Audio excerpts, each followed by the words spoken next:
Breaking news చూస్తున్నాం. మరో 3 రోజుల్లో పలు రాష్ట్రాల్లో వర్షాలు కురిసే అవకాశం ఉంది. తెలంగాణలో సహా అనేక రాష్ట్రాల్లో వర్షాలు కురిసే అవకాశం ఉంది.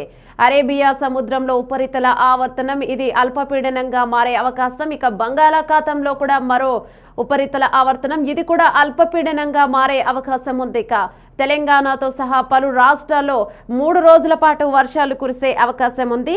ఇది నెమ్మదిగా పశ్చిమ వాయువ్య దిశగా కదిలే సూచనలు కనిపిస్తూ ఉన్నాయి.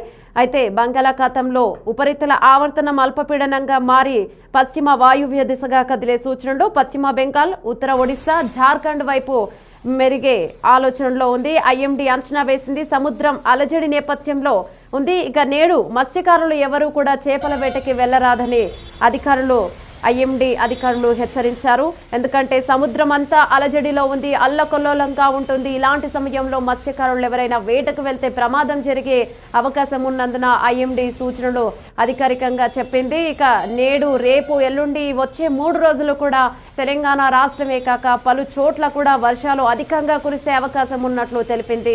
అయితే ప్రతి ఒక్క రాష్ట్రానికి అలర్ట్ జారీ చేసింది కాబట్టి ప్రతి ఒక్క రాష్ట్రం కూడా అలర్ట్ గా ఉండాలి. ఎందుకంటే ఎక్కడ డ్రైనేజ్లు ఉన్నా, ఎక్కడ రోడ్లు గుంతలమయంగా ఉన్నా ఇక అన్నిటినీ కూడా క్లియర్ చేసుకోవాల్సిన అవసరం ఉంది. ఎందుకంటే వర్షాకాలం మొదలైంది.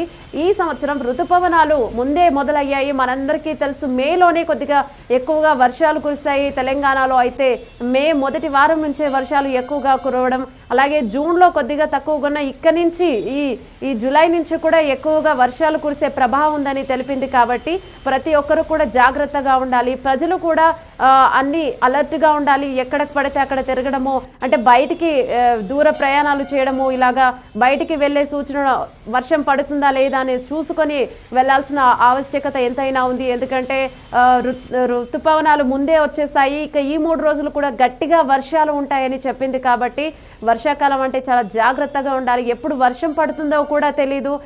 ఎండగా ఉన్నప్పుడు వర్షం పడుతుంది, సడన్ గా వర్షం పడే అవకాశం ఉంటుంది. కాబట్టి బయటికి వెళ్ళే వాళ్ళు కావచ్చు, చాలా జాగ్రత్తగా ఉండాలని తెలిపింది. పలు రాష్ట్రాలకు కూడా అధికారులు సూచనలు చేశారు. కాబట్టి అలర్ట్ గా ఉండాలని తెలిపింది. బంగాళాఖాతంలోనూ అలాగే అరేబియా సముద్రంలోనూ ఇక ఉపరితల ఆవర్తనం ఉంది. ఇది అల్పపీడనంగా మారే అవకాశం ఉంది. కాబట్టి అక్కడి మత్స్యకారులు ఎవరు కూడా చేపల వేటకు వెళ్ళొద్దని ఐఎండీ సూచించింది.